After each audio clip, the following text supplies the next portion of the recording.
Բարի երեկո, հոկտեմբեր 2-ին Գյումրիում կայանալիք տեղական ինքնակառավարման մարմինների ընտրությունների նախընտրական քարոզչությունն արդեն մոտենում է ավարտին։ Հիմա ավելի շատ եւ ավելի շուտ ոչ թե քարոզելու,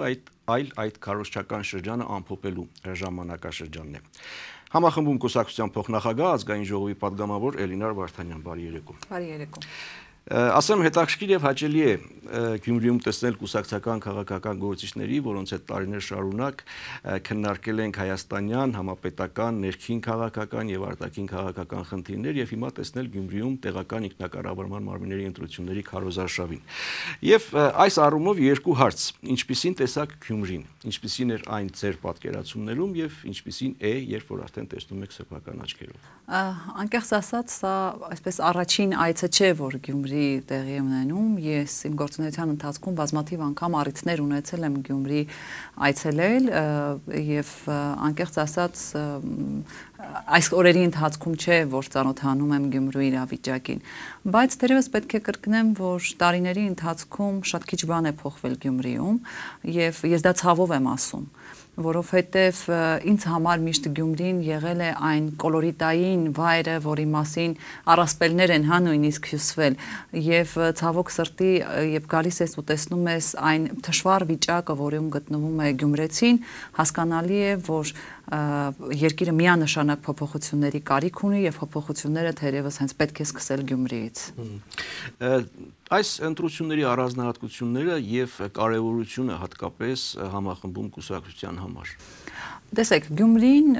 երկրորդ Հայաստանի երկրորդ քաղաքն է, գոնե մեծությամբ, երկրորդ քաղաքն է եւ վստահաբար Գյումրիի արդյունքները յուրաքանչյուր կուսակցության համար հնարավորություն են տալու այսպես մեկ անգամ եւս վերլուծել իր հնարավորությունները եւ հասկանալ թե ինչպիսի քայլեր են պետք ընդհանրապես երկրում փոփոխությունների համար։ Հաջորդը, եթե թողնենք կուսակցությունը մի կողմ, Գյումրու փոփոխությունները կարող է ազդակ հանդիսանալ երկրի փոփոխությունների համար։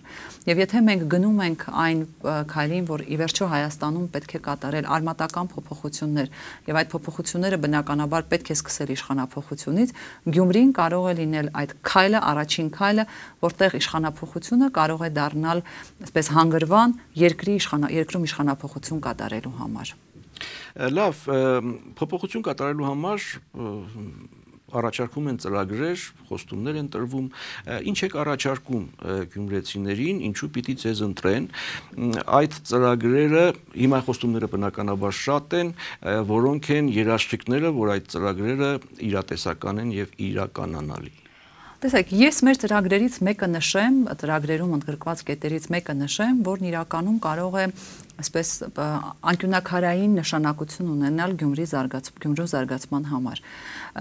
Վստահաբար կարող եմ ասել, որ Գյումրին առանց արտաքին ներդրումների չի կարող զարգանալ, որովհետև գոնե 25 տարին դա է ցույց տալիս, որ եթե Գյումրիում ինչ-որ քայլեր են արվել, դա եղել է միայն արտաքին ներդրումների շնորհիվ, դա եղել է օրինակ Լինսի հիմնադրամի շնորհիվ, որ կարողացավ Գյումրին գոնե մասամբ թոթափել երկրաշարժի հետևանքները։ Հետևաբար Գյումրին իրականում ունի ներդրումների կարիք։ Եվ ես կարծում եմ, որ մենք ունենք այդ հնարավորությունները ներդրումներ բերելու Հայաստան եւ մասնավորապես Գյումրի։ Ինչ հնարավորությունների մասին։ Այսպես ասեմ, բոլոր այն ծրագրերը, որոնք ներդրումային ծրագրերը, որոնք կատարվել են ինչու՞ չէ նաև մեր կուսակցության ղեկավարի շնորհիվ եւ իր անմիջական եւ ակտիվ մասնակցությամբ։ Եվ ես կարծում եմ, որ հնարավորությունները նաև իր միջոցով, իր աջակցությամբ նոր ծրագրեր բերել Գյումրի միանշանակ է։ Բայց այստեղ մի կարևոր հանգամանք կա։ Հայաստանում ներդրում անողը եւ այդ թվում նաեւ Գյումրիում ներդրում անողը պետք է վստահ լինի, որ իր համար կա այն հնարավորությունը, այն վստահությունը, որ կարող են ներդրումները ապահովված լինել։ Եվ այսօրվա իշխանության պայմաններում մենք տեսնում ենք, որ այդ ներդրումները ոչ միայն նվազել են, այլ կարելի է հասել են այսպես զրոյական մակարդակի։ Եվ իշխանափոխությունը կարող է հանդիսանալ առաջին ազդակը, երբ ներդրողները որպես երաշխիք կարող են դա դիտարկել իրենց ներդրումները կատարելու Հայաստանում եւ մասնավորապես Գյումրիում։ Մենք վստահեցնում եմ, գիտենք այդ ճանապարհները, մենք վստահեցնում ենք ունենք այդ ծրագրերը, հետեւաբար առաջին քայլը, որ պետք է արվի, պետք է փոփոխվի Գյումրին եւ գյումրեցին պարզապես պետք է այսպես մեկ անգամ եւս վերաիմաստավորի իր նշանակությունը, իր ձայնի նշանակությունը Գյումրիի համար։ Եվ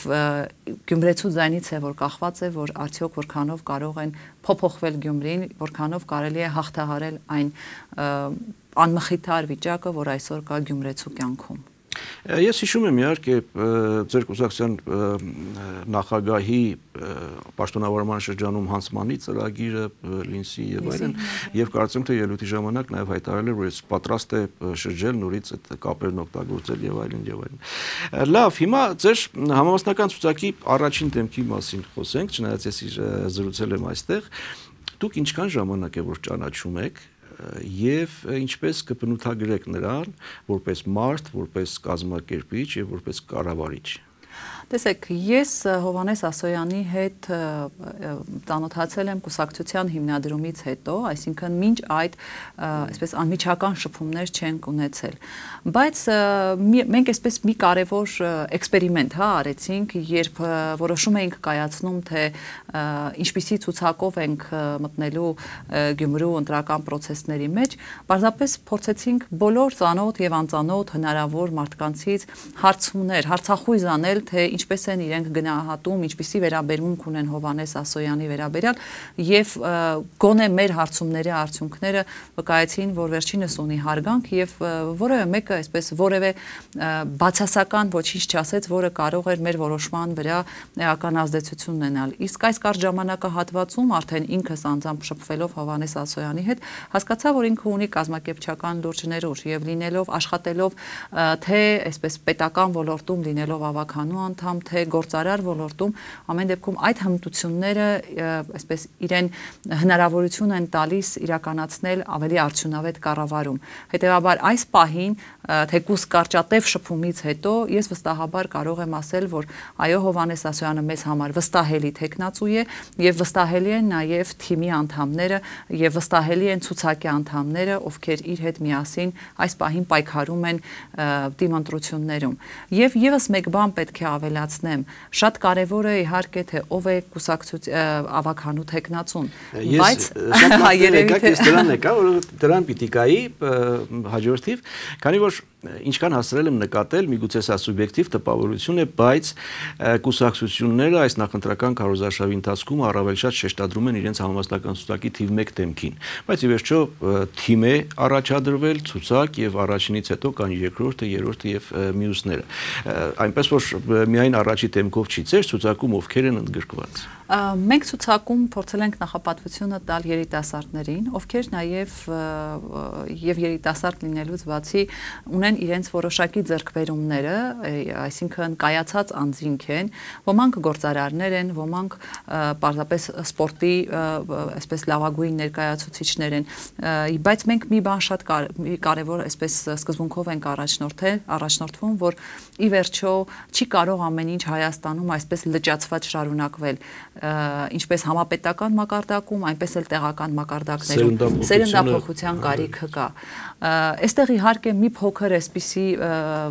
մտավախություն կամ անհանգստություն էլ ասեմ,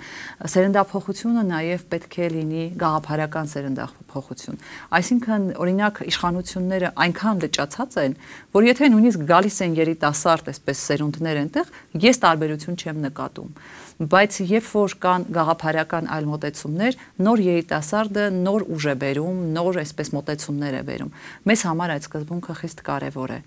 Եվ ես իմ այսպես նախորդ մտքից ուզում եի շարունակել, այո, շատ կուսակցություններ շեշտադրումն անում են միայն ցուցակի առաջին համարը ներկայացնող անձի վրա,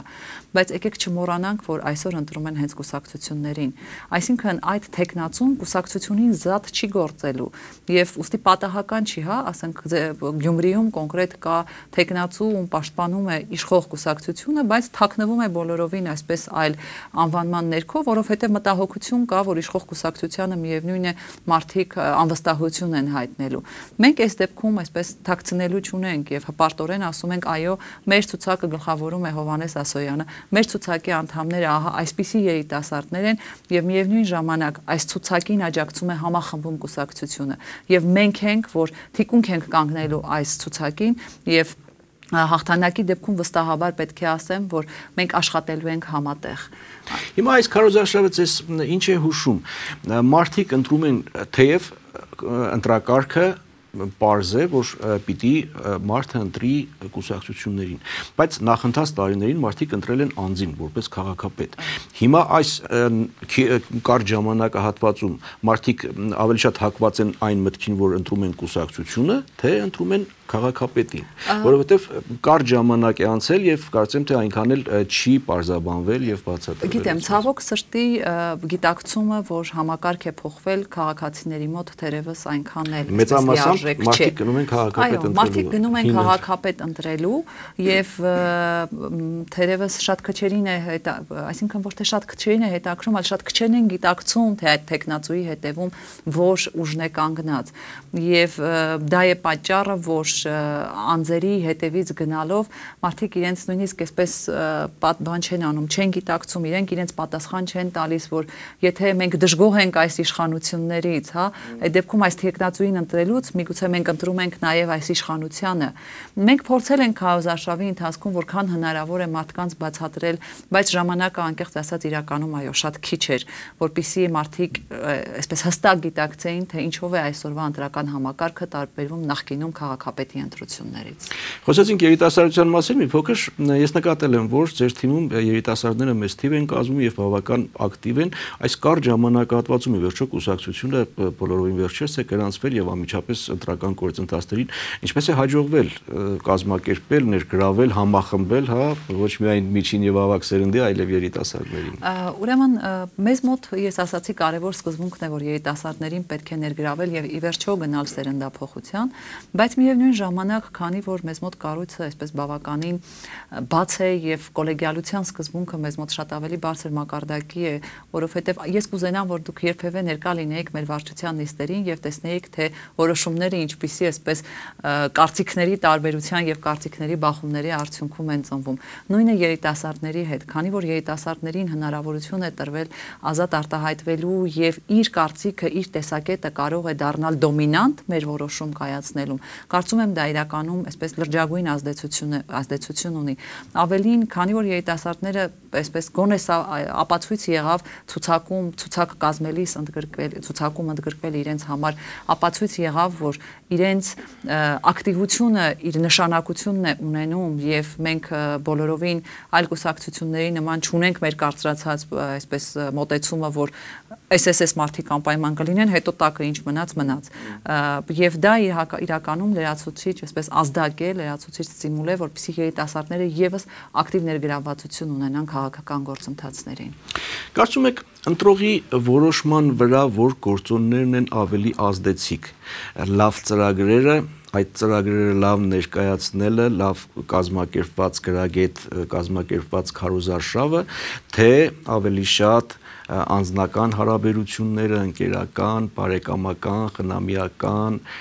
եւ այլն, մոտարապես բարձր ինչ։ Տեսեք, դուք շատ ինձ համար գոնե շատ ցավոտ հարց եք բարձրացնում, որովհետեւ իմ երազած Հայաստանում այդպիսի կապերը նշանակություն չպետք է ունենան, որովհետև քաղաքացին պետք է գիտակցի, որ այսօր ընտրելով ինքը ընտրում է իր հետագա 5 տարիների այն Հայաստանում, որտեղ ապրում ենք։ Ցավոք սրտի այն Հայաստանը, որտեղ որ մենք ապրում ենք, այո, բարեկամական եւ կապերը եւ հեղինակությունները, ես չեմ վախենա այդ բառը հնչեցնելուց, թերևս մեկ անգամ ինձ ազգային ժողովում այսպես ասեցին, ինչու եք դուք թաղային հեղինակություններին առանձնացնում, նրանք թերևս նույն հեղինակություններն են, ինչ որ ուսուցիչը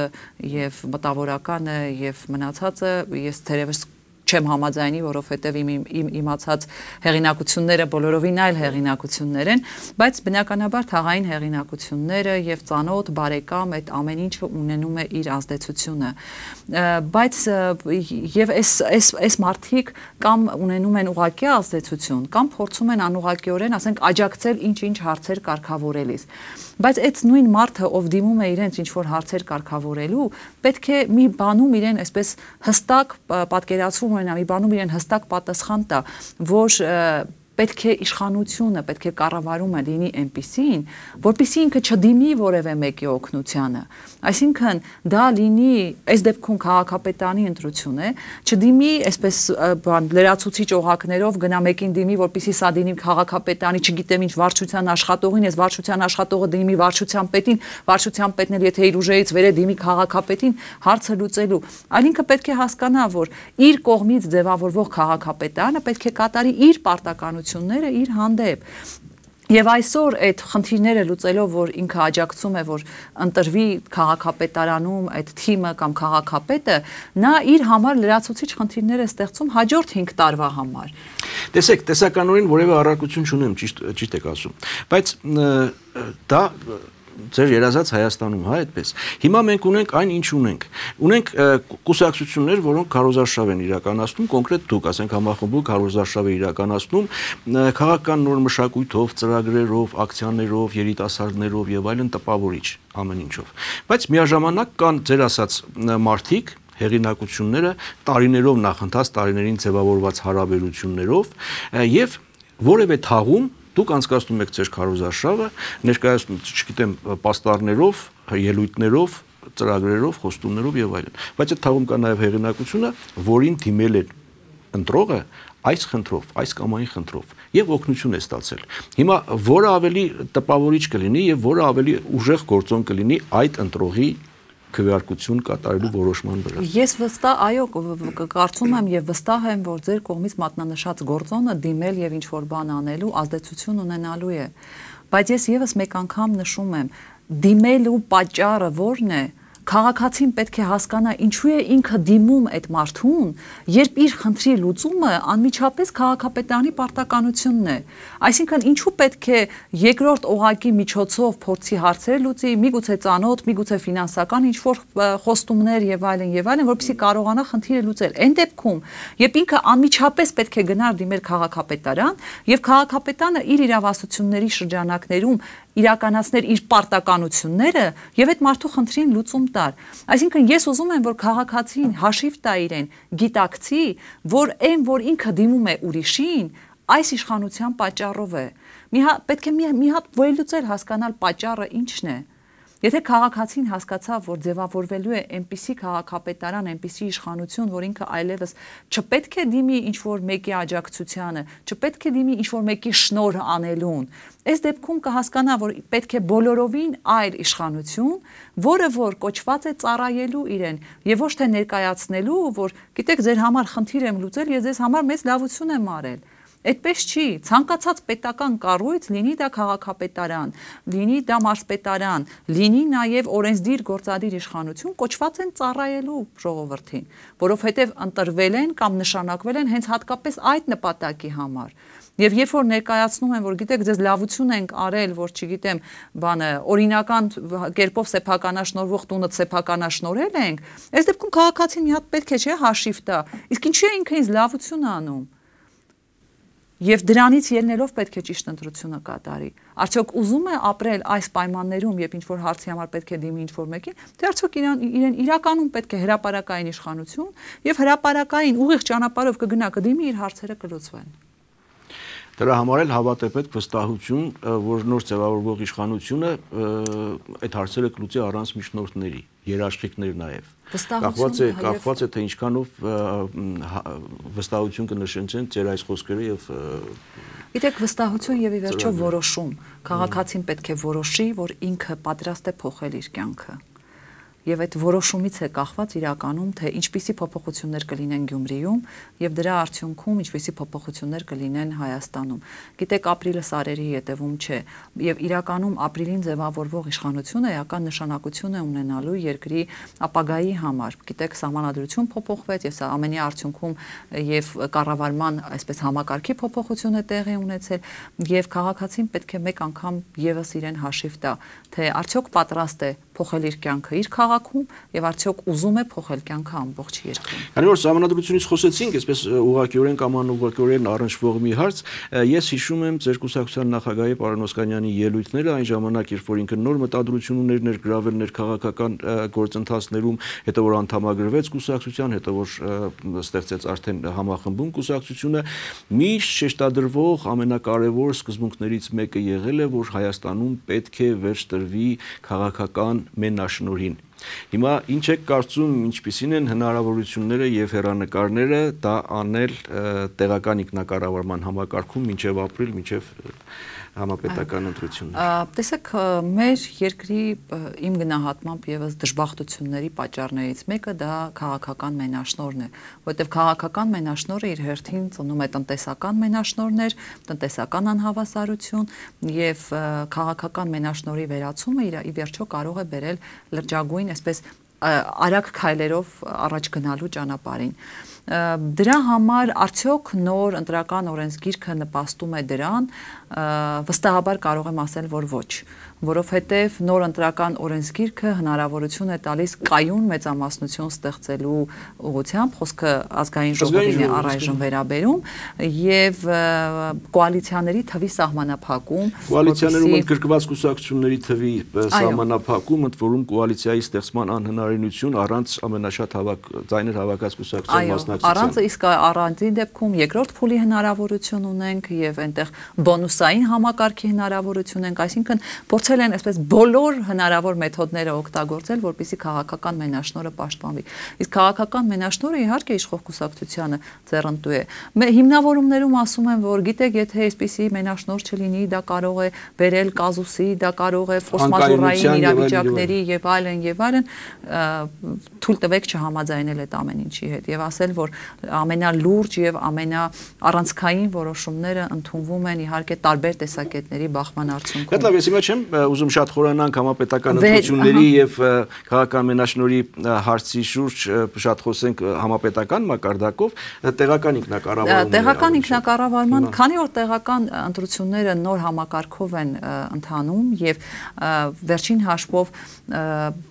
հաղթահարած, այդ ընտրությունների շեմը հաղթահարած կուսակցությունները հնարավորություն ունեն կազմելու կոալիցիա եւ իրականում կոալիցիայի արդյունքում այո հնարավոր կլինի միգուցե քաղաքական մենաշնորհի այսպես դեմ պայքարել։ Դա իհարկե այսպես ընտրությունները սարերի ետևում չեն, երկու օր հետո մենք կտեսնենք արդյունքները եւ ես շատ մեծ հույսեր ունեմ, որ այն համախմբման փորձերը, որոնք որ մինչ ընտրությունները ընդդիմադիր կուսակցությունների մոտ չհաջողվեցին, կհաջողվեն արդեն ընտրություններից հետո եւ ընդդիմադիր կուսակցությունները կկարողանան կոալիցիա կազմել։ Հիմա դուք ինչ ակնկալիքով եք գնում, հասկանալի է, որ ընտրական գործընթաց է, որևէ կուսակցության ներկայացուցիչ անպայման պիտի ասի, որ մենք գնում ենք միայն հաղթանակի, բայց սա իմանալով հանդերձ, արդյոք դուք բավարարված կլինեք, եթե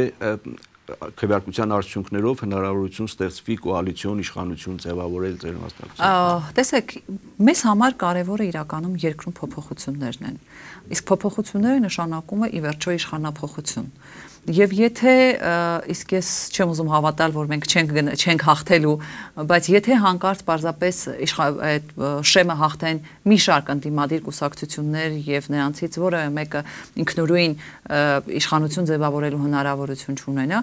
ես ողջունում եմ կոալիցիան, որը որ կլինի ընդդիմադիր կուսակցությունների միջև, որովհետեւ այստեղ մի շատ կարևոր հանգամանք կա ինձ համար, որ ի վերջո պետք է փոփոխել այն լճացած համակարգը, որ գոյություն ունի Հայաստանի Հանրապետությունում, եւ այդ լճացած համակարգի փոփոխությունը պետք է սկսել Գյումրիից։ Իսկ Գյումրիում, եթե հնարավոր լինի այդպես կոալիցիոն կառավարություն, պայմանականորեն ասած կոալիցիոն ավագանի ձևավորել, դա ինչ որ ազդեցություն կունենա հետագա համապետական ընտրությունների եւ քվեարկության եւ արդյունքների վրա։ Ես կարծում եմ, այս փոքր ժամանակահատվածում, երբ իրականում աշխատանքի արդյունքները ցույց կտան, որ կարելի է վստահել այս ուժերին, բնականաբար դա կարող է իր ազդեցությունը ունենալ համապետական ընտրությունների ժամանակ։ Եվ ի վերջո, գիտեք, մի կարևոր հանգամանք կա, եւ մարդիկ տեսնեն եւ համոզվեն, որ իրենց ընտրության միջոցով կարող են փոխել իշխանությունը։ Ամենակարևորը։ Դա մեր երկրի ամենամեծ խնդիրն է եւ թերևս Սասնա ծռերի հետ կապված հուլիսյան զարգացումները վկայում են այն մասին, որ առանձին դեպքում մարդիկ այնքան են այսպես հուսալքված, որ կարելի է ընտրությունների միջոցով երկրում ինչ-որ բան փոխել, որ գնում են ռադիկալ քայլերի։ Բայց երբ կոտրվեց դա, երբ մարդիկ հասկացան, որ իրենց ընտրությամբ են ձևավորում իշխանությունը, վստահեցնում են, որ իշխանության եկած կուսակցությունը ավելի պատասխանատու է լինելու եւ իշխանության եկած կուսակցությունը փորձելու է անել ամեն ինչ, որպեսզի հաջորդ անգամ եւս արժանանա այդ քվեին, ոչ թե համոզի, ոչ թե օգտագործի հեղինակություններին, այլ իր աշխատանքով արժանանա ժողովրդի քվեին։ Ես ավելի խորացնեմ ձեր ասածը, ամենակարևորն իհարկե որ մարդը համոզվի, որ իր քվեարկությամբ, իր ընտրությամբ կարող է ձևավորել իշխանություն եւ նույնիսկ այդ իշխանություն ձևավորելու ճանապարհին ինքը սխալվելու է իրավունքում։ Բնականաբար, բայց գիտի, որ սխալի արդյունքում հաջորդ անգամ ինքը կարող է ուղղել իր սխալը։ Այնպես չի, որ բոլոր ընտրությունների արդյունքում ձևավորվում են իդեալական իշխանությունները, բայց երբ որ ժողովուրդը տեսնում է, մարդը, հասարակությունը տեսնում է, որ այս իշխանությունը չի բավարարում իր պահանջներին, եւ նույն ժամանակ գիտի, որ ինքը հաջորդ ընտրությամբ տեսություն է ասելու այս իշխանություններին եւ գալու է մեկ ուրիշը, միգուցե ավելի լավը չի լինի, բայց դա կլինի ժողովրդի ընտրության արդյունքը եւ ժողովուրդը ինքը հնարավորություն կունենա ամեն անգամ փոխել իր ամեն դեպքում գոնե Վրաստանի օրինակը ցույց է տալիս, որ կարելի է գնալ այդ ճանապարհով։ Ստացվել է այնպես, որ մենք ամեն անգամ ընտրություններից առաջ տարբեր մակարդակի ընտրություններից, լինի տեղական ինքնակառավարման թե համապետական, միշտ խոսում ենք որակյալ ընտրությունների, չաշկված բառերը չօգտագործեմ, որակյալ ընտրությունների անցկացման անհրաժեշտության մասին, հետո ունենում ենք այն, ինչ ունենում ենք։ Ուզում էինք լավ, ստացվեց ինչպես միշտ մոտավորապես այս ձևակերպումով հայտնի։ Հիմա ինչ եք կարծում, նախ օրենսդրական կարգավորումները արդյոք բավարար են որակյալ ընտրություններ, տեղական ինքնակառավարման որակյալ ընտրություններ ունենալու համար, եւ ինչ եք զգում հնարավոր է դա ունենալ։ Տեսեք, գիտեք, որ այս ընտրությունները անցկացվում են դեռևս նախկին քրեական օրենսգրքի քվեարկությունը եւ քվեարկության այդ ամփոփումը արդյունքները նախկին քրեական օրենսգրքով սահմանված քրեական ասացի, ընտրական օրենսգրքով նախատեսված իրավաբանի համար ներելի է։ Ընտրական օրենսգրքով նախատեսված նորմերով եւ նոր ընտրական օրենսգրքի քվեարկությանը վերաբերող նորմերը եւ առաջիկայում միգուցե կլինի փոփոխություն այդ ընտրացուցակները հրապարակելու, ընտրողների ցուցակները հրապարակելու նորմերը եւ այլն առայժմ այս դեպքում չեն գործում։ Բայց գիտեք, խնդիրը նրանումն է, որ ընտրական կեղծիքների մեխանիզմները ավելի շատ օգտագործվում են միջև քվեարկությունը, քան թե հենց քվեարկության փուլում։ Ընտրակաշարքներ, ազդեցություններ, սպառնալիքներ եւ այլն, այդ ամեն ինչը արդեն իսկ կիրառվում է։ Եվ հետեւաբար հենց բուն քվեարկության ընթացքի հետ այդ ամեն ինչը կապել թերևս իմ կարծիքով մի քիչ միամտություն կլինի։ Բայց այն, որ մենք այո պատրաստված ենք ընտրություններին, մենք ունենք իրականում այսպես ոչ միայն վստահելի, այլև պատրաստված վստահված անձինք, ունենք մեր տարբեր հասարակական կազմակերպությունների հետ բանակցել ենք, վերջիններս ներկայանալու են դիտորդական լուրջ խմբերով եւ այլն, այդ ամեն ինչը կարող է հանդիսանալ գործիք, որպեսզի մենք կարողանանք պահել մեր ձայները։ Վստահեցնում եմ, որ մենք պահելու ենք մեր օգտին քվեարկած յուրաքանչյուր քաղաքացու ձայնը, տեր ենք լինելու յուրաքանչյուր ձայնին։ Պարզապես մնում է քաղաքացին մեկ անգամ եւս այսպես գիտակցի, որ այն մեխանիզմները, որոնք որ միջև քվեարկությունը կիրառվել են իր նկատմամբ, չգիտեմ, ֆինանսական խոստումներ, թաղային հեղինակությունների ազդեցություններ եւ այլն, պետք է մեկ անգամ թոթափի այդ ամեն ինչը իր վրայից եւ գնա քվեարկության։ Մեկ անգամ եւս հիշելով մի կարեւոր բան, քվեախցում ինքը մենակ է իր խղճի հետ միասին։ Եվ որևէ մեկը, հա, այն որ նախկինում զգուշացնում էին թանակի գույնը գիտենք, վերևից չգիտեմ նայում ենք, ինչ ենք անում եւ այլն, այդ ամեն ինչը միշտ եղել է այսպես բան, հա, բլեֆ, որպեսզի կարողանան իրենց ազդեցություն ունենան քաղաքացիների վրա։ Չկա այդպիսի բան։ Քվեախցում մարդը ինքն է, իր խիղճը, իր եւ իր երեխաների ապագան։ Հասկանալի է, բայց կա մի բան, որ ամեն անգամ ընտրություններից առաջ բոլոր կուսակցությունների ներկայացուցիչները, հատկապես ընդդիմադիր կուսակցությունների ներկայացուցիչները հայտարարում են նույն բանը, որ մենք պահելու ենք մեր բոլոր ձայները, մեր ստրված բոլոր ձայները, բայց արդյունքում ստացվում է, որ չի ստացվել պահել բոլոր ձայները։ Հասկանալի է, ինչ որ ասում ենք նախընտրական քարոզչության այսպես կուլիսներից հետո, հա, ինչ որ դժվար է, գրեթե անհնար վերահսկել, կանխարգելել եւ այլն, ձեր ասած ընտրակաշարք եւ այլն։ Բայց ընտրություններ, քվեարկություն եւ հաշվարկ էլի են հայտնի խոսքը հիշեմ, որ կարևոր չի թե ինչպես են քվեարկել, կարևոր է թե ինչպես են հաշվում։ Այստեղ ինչ ռեսուրսներ, հնարավորություններ ունեք պահելու հաշվարկի, չգիտեմ, ցուցակներն էլ մեկ այլ խնդիր։ Ահա, ցուցակները դե այսօր այս պահին բնականաբար կիրառելի չեն, այո, ունենք ռեսուրսներ եւ ավելին մենք բազմաթիվ ընդդիմադիր կուսակցությունների հետ այսպես ունենք բան, հա, ասեմ, պայմանավորվածություն, ոչ բան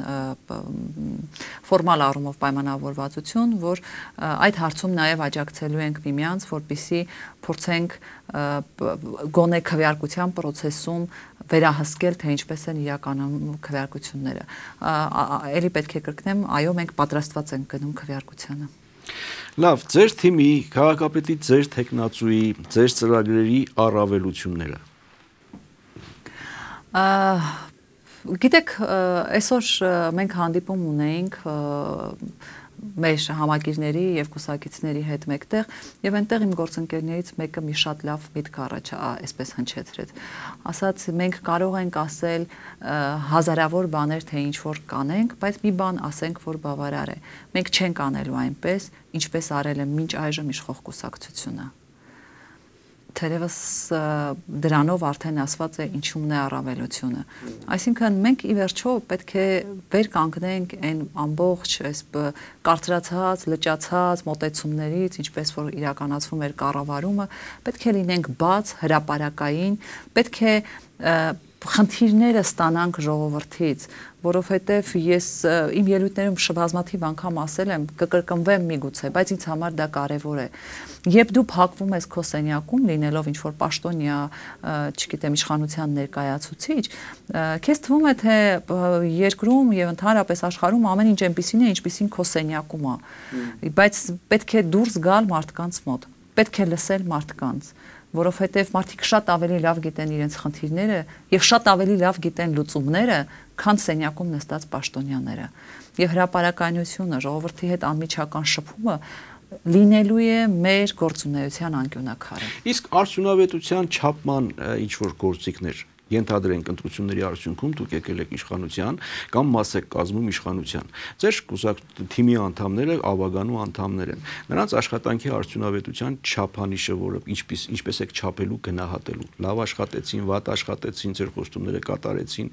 թե չկատարեցին։ Տեսեք, մեր թիմը ավականին մեզանից անջատ չի գործելու։ Այսինքն մենք ինքներս կրելու ենք պատասխանատվություն թիմի աշխատանքի համար։ Եվ հետևաբար, եթե իրենք լավ չաշխատեցին, դա լինելու է մեր վատ աշխատանքը։ Հետևաբար, մեզ համար իրենց աշխատանքով չափելի է լինելու հենց մեր գործունեությունը։ Եվ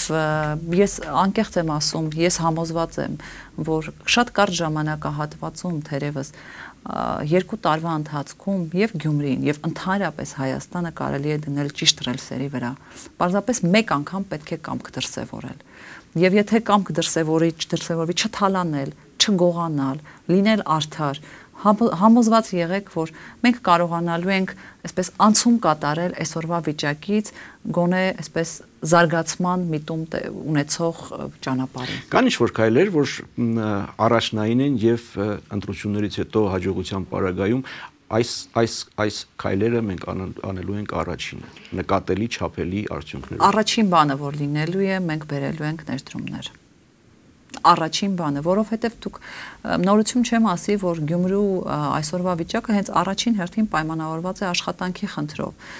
Գյումրու այսօրվա վիճակը առաջին հերթին պայմանավորված է նրանով, որ ընտանիք չկա, որ ընտանիքի անդամներից մեկը գոնե դրսում չլինի, եթե իհարկե հետագայում իր ամբողջ ընտանիքը իր հետ չի տանում Հայաստանից։ Եվ ներդրումների միջոցով հնարավոր կլինի այսպես աստիճանաբար լուծել աշխատանքի խնդիրը, իսկ երբ որ եղավ աշխատանքի խնդրի լուծում, ինքը իրեն բան է, հա, այսպես շղթայաբար բերելու է տնտեսական աճին։ Ես միշտ ասում եմ, ես ինձ համար Գյումրին այսպես միշտ հայտնագործել եմ ինձ համար որպես հին մշակույթը պահպանած։ Մենք չունենք որևէ այլ քաղաք, որտեղ որ պահպանվել է մշակույթը այնպիսին, ինչպիսին որ բնորոշում է մեզ հայերին։ Այս քաղաքը իրականում հնարավոր էր դարձնել լուրջ տուրիստական լուրջ կենտրոն, բայց խնդիրը նրանում է, որ դրա մասին տարիներ շարունակ միայն հայտարարել են եւ ոչ մի լուրջ քայլեր չի արվել, բայց դա եւս կարող է խթան հանդիսանալ։ Միգուցե քաղաքապետարանում համապատասխան կառույց ստեղծվի զբաղվող, ոչ թե միայն մասնավոր, չգիտեմ։ Գիտեք, ճանապարհներ շատ կան, ճանապարհները իրականում շատ են, բայց ամենակարևորը, երբ որ իշխանությունը արդեն վստահություն կներշնչի, անկեղծ եմ ասում, բազմաթիվ կան մեր հայրենակիցներից, ովքեր ունեն դրսում լուրջ հնարավորություններ, նրանցից շատ-շատերը կուզենան իրենց ներդրումը ունենալ Հայաստանում, բայց պետք է վստահ լինեն, որ դա այն իշխանությունը չի լինելու, որ իրենց ինչ որ մի պահի խաբելու է, ինչ որ մի պահի հիասթափեցնելու է, ինչ որ մի պահի, այսպես իր դրած գործը ստիպելու է, որ գոնե ինքը փակի իր գործը գնա։ Շատ լավ, եւ մեր զրույցի վերջում միգուցե դուք կոչ ուղերձ ունեք խղելու գյումրեցիներին։ Իհարկե, ես ուզում եմ, որ ես միշտ ասում եմ, որ ինձ համար Գյումրեցին արժանապատվության օրինակն է։